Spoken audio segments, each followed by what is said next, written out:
ہمارے محلے میں اختلاف ہے، ہماری مسجدوں میں اختلاف ہے، ہمارے مدارس میں اختلاف ہے، ہمارے گھروں میں اختلاف ہے، میاں بیوی میں اختلاف ہے، باپ بیٹے میں اختلاف ہے، پورا کا پورا معاشرہ اختلاف اور انتشار کا شکار ہے۔ اس کی رسوائی کی سب سے بڑی وجہ یہ ہے جب کہ اللہ نے کہا وَأَصْلِحُوا ذَاتَ بَيْنَكُمْ، اللہ تعالیٰ نے فرمایا کہ آپس میں ایکتا قائم کرو، وَلَا تَنَازَعُوا فَتَفْشَلُوا وَتَذْهَبَ رِيحُكُمْ وَاصْبِرُوا إِنَّ اللَّهَ مَعَ الصَّابِرِينَ، کہ آپس میں لڑو مت، یہ تو کمزور ہو جاؤ گے، بزدل ہو جاؤ گے، تمہاری ہوا نکل جائے گی۔ اللہ نے کہا صبر کرو، اللہ صبر والوں کے ساتھ ہے۔ تو مسلمانوں کا آپس میں لڑنا حرام ہے، دو مسلمانوں کا، مسلمان کو گالی دینا فسق ہے، اس سے لڑنا کفر ہے۔ آپ غور کریں کہ اللہ تعالیٰ نے ہمارے اللہ ایک ہے نا، ہمارے رسول اللہ ایک ہے، ہماری قرآن ایک ہے، ہمارا کعبہ ایک ہے۔ کعبہ دنیا کے سینٹر میں رکھا اللہ پاک نے، کہاں رکھا؟ سینٹر میں، اور سب کا منہ کعبہ کی طرف کرا دیا، جس میں جیسے اس طرح بیچ میں کرا دیا، سب کو منہ اسی طرف کرا دیا، اور سب کو ایک ہار کی طرح بنا دیا، اور ہمیں ایک کلمہ دیا لا الہ الا اللہ محمد رسول اللہ، اور کہہ دیا انما اخوۃ فاصلحوا بینہم، کہ مومن مومن بھائی بھائی ہیں، مومن مومن بھائی بھائی ہیں، تو آپس میں لڑنا حرام ہے۔ اور اس سے دو تین باتیں سمجھتے ہیں، ایک تو کیا ہے کہ علم کی کمی کی وجہ سے مسلمان آپس میں لڑ رہا ہے اور فرقوں میں بٹ گیا ہے، کوئی دیوبندی ہے، کوئی شیعہ ہے، کوئی سنی ہے، کوئی اہل حدیث ہے، جب تو قرآن پاک میں صرف مسلمان کا ذکر ہے۔ میں نے بہت جگہ پڑھا ہے، قریب 30 سال سے پڑھ رہا ہوں میں، کہیں بھی یہ سب نہیں ہے، صرف مسلمان کا ذکر ہے۔ منافق ہے، مشرک ہے یا مسلمان؟ تو میں آپ لوگوں سے یہ گزارش کروں گا کہ قرآن پاک کا ترجمہ سمجھ کر پڑھیں، اور امام صاحب پاس بیٹھیں، علم سیکھیں، اور آپس میں لڑیں مت، اپنے دلوں میں ایک دوسرے کے لیے برائی نہ رکھیں۔ قرآن نے کہا یوم لا الا من اتى الله بقلب سلیم، اللہ پاک نے ارشاد فرمایا کہ قیامت کے دن نہ تمہارا مال کام دے گا، نہ تمہارے بیٹے کام دیں گے، لیکن یہ نبوت سکینہ سے دل پاک ہوگا وہ کام آئے گا۔ تو میرے بھائی ایک دوسرے کو معاف کرو، وقت بہت نازک ہے، اور آپس میں محبت کرو۔ مسلمان اپنے اچھے اخلاق سے جانا جاتا ہے۔ آپ سلم کے دور میں ایک جگہ پتھر پڑا ہوا تھا، تو یہودیوں کی ایک جماعت نکلی، تو انہوں نے دیکھا یہاں پتھر پڑا ہے، تو انہوں نے گارنٹی دی کہ یہاں سے مسلمان نہیں نکلا ہے، کیونکہ پتھر یہاں پڑا اس بات کی دلیل ہے کہ یہاں سے مسلمان نہیں نکلا، کیونکہ حضور نے فرمایا تھا اماطۃ الاذی عن الطریق، آپ نے فرمایا تھا کہ راستے میں پڑی ہوئی تھی تکلیف دینے والی چیز ہٹانا ایمان ہے۔ تو صحابہ کیا کرتے تھے، کوئی بھی چیز راستے میں پڑ رہی تھی اس کو ہٹا دیتے تھے۔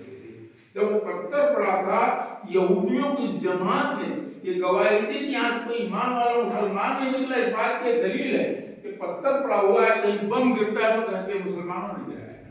ہو رہا ہے اس کی وجہ کیا ہے؟ ہم نے اپنے اخلاق خراب کر لیے ہیں، ہم نے نماز ہے، روزہ زکوٰۃ کو پہلے سب کچھ سمجھ لیا، اس کے علاوہ میرے بھائی اخلاق ہے، حرام سے بچنا ہے، حلال کھانا ہے، پڑوسی کا خیال کرنا ہے، ماں باپ کا خیال کرنا ہے، جھوٹ نہیں بولنا ہے، جلن سے بچنا ہے، بغض سے بچنا ہے، یہ سب قرآن پاک میں حکم ہے۔ اور اللہ تعالیٰ نے سب سے پہلے کیا کہا؟ اقرا پڑھو، یہ نہیں کہا کہ نماز پڑھو، علم سیکھنا فرض ہے میرے بھائی۔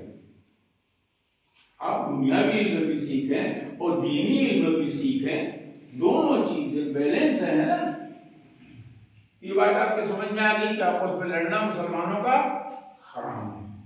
جتنی باتیں ہوئی اللہ اور رسول صلی اللہ علیہ وسلم کی جانب سے، جس میں جو کمیاں ہوئی وہ میری جانب سے، ان کمیوں پر اللہ سے توبہ کرتا ہوں، استغفر اللہ ربی من کل ذنب واتوب الیہ۔ اور چند باتیں میں آپ لوگوں سے اور عرض کرنا چاہتا ہوں۔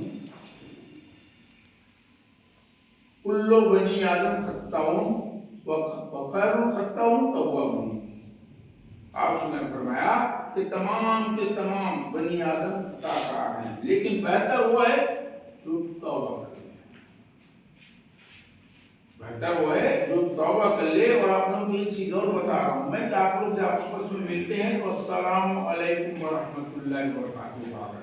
قرآن نے کہا نا وَإِذَا حُيِّيتُم بِتَحِيَّةٍ فَأَحْسِنُوا مِنْهَا وَرُدُّوهَا إِنَّ اللَّهَ كَانَ عَلَىٰ كُلِّ شَيْءٍ حَسِيبًا. اللہ پاک نے فرمایا کہ جب تم سے کوئی سلام کرے تو اس سے بہتر لفظوں میں جواب دو یا وہی کہہ دو، یعنی جلدی موت وہی کہہ دو، ہے نا. تو کوئی اگر خیریت پوچھتا ہے تو بڑھیا ہوں، ٹھیک ہوں، نہیں الحمدللہ رب العالمین. بالکل یاد رکھیں اس چیز کو. اگر کوئی کل کے لیے کچھ بات بول رہا ہے انشاءاللہ اسے ضرور لگائیں. نہیں میں آ جاؤں گا، نہیں انشاءاللہ کل میں کوشش کروں گا. یہ کہنا چند باتیں آپ کو اس لیے بتا رہا ہوں، میں سکھانے آیا ہوں. آپ لوگ کو سکھانا ہے، اس کو دھیان رکھیں، اچھے سنیں. کوئی ملتا ہے السلام علیکم ورحمۃ اللہ وبرکاتہ، خیریت سے؟ الحمدللہ. کیا کہیں گے؟ الحمدللہ. یاد سے کہیں اچھا ہو نہیں. اور دوسری چیز اچھے دھیان دیں، جب آپ بیت الخلا جاتے ہیں لیٹرین جس کو بولتے ہیں تو اس میں پہلے بایاں پیر دعا پڑھیں، باہر میں بایاں پیر داخل کریں. کون سا پیر؟ ہاں. اور پھر بائیں پیر کے اوپر لوڈ دے کے بیٹھیں جی. اور پخانہ کرتے وقت کوئی دین کی باتیں نہ سوچیں ادھر ادھر کی. اور جب پخانہ سے فارغ ہو لیں تو سب سے پہلے آپ پیشاب کے راستے کو دھوئیں، وہ بھی اس طرح سے ایسے. اور سیدھے ہاتھ میں پانی ہو، الٹے ہاتھ سے وضو کو پکڑیں. دھیان رکھیں، کو سکھانے آیا ہوں. سمجھ میں آ رہا ہے نا میری بات؟ نہیں آ رہا بتائیے. آ رہا ہے نا؟ پہلے تناسل کو دھوئیں وہ اس طرح سے تاکہ ایک بھی پیشاب جو رہے وہ نہ قطرہ رہ جائے. اس کے بعد پھر پخانے کے راستے کو دھوئیں، لیکن لوٹا ہاتھ میں ہونا چاہیے، بائیں ہاتھ سے. اور اس طرح سے 3 انگلی کریں. اس کے بعد جب آپ فارغ ہو جائیں تو آئیں نا تو دائیں پیر باہر نکالیں، بائیں پیر سے داخل ہوں اور دائیں پیر باہر نکالیں اور دعا پڑھیں. اس کو غفرانہ کا بہت شارٹ دعا ہے. کوئی دعا ہے تو الحمدللہ الذی اذھب عنی العذاب وعافانی، کہ تعریف اس خدا کے لیے جس نے تکلیف دینے والی چیز کو میں سے دور کیا. کہ کچھ چیزیں سیکھیں، چھوٹی چھوٹی چیزیں. آپ سلام کرنا ہے، پخانے جانے کے طریقے ہیں، یہ سب کتابیں ملتی ہیں. اور امام صاحب سے گزارش کروں گا کہ اس پر چھوٹی چھوٹی تقریریں کرتے رہیں تاکہ ان لوگ کو آپس میں ملنا. اور جب آپس میں مصافحہ کرتے ہیں تو یغفر اللہ لنا ولکم، کیا بولیں گے؟ یغفر اللہ، یہ اللہ مغفرت فرما میری، لنا اور ولکم اور تمام ایمان والے. سمجھ میں آ گئی میری بات؟ تو میں یہاں سکھانے آتا ہوں، میرے کو بھی ثواب ملے گا اور آپ کو بھی ثواب ملے گا.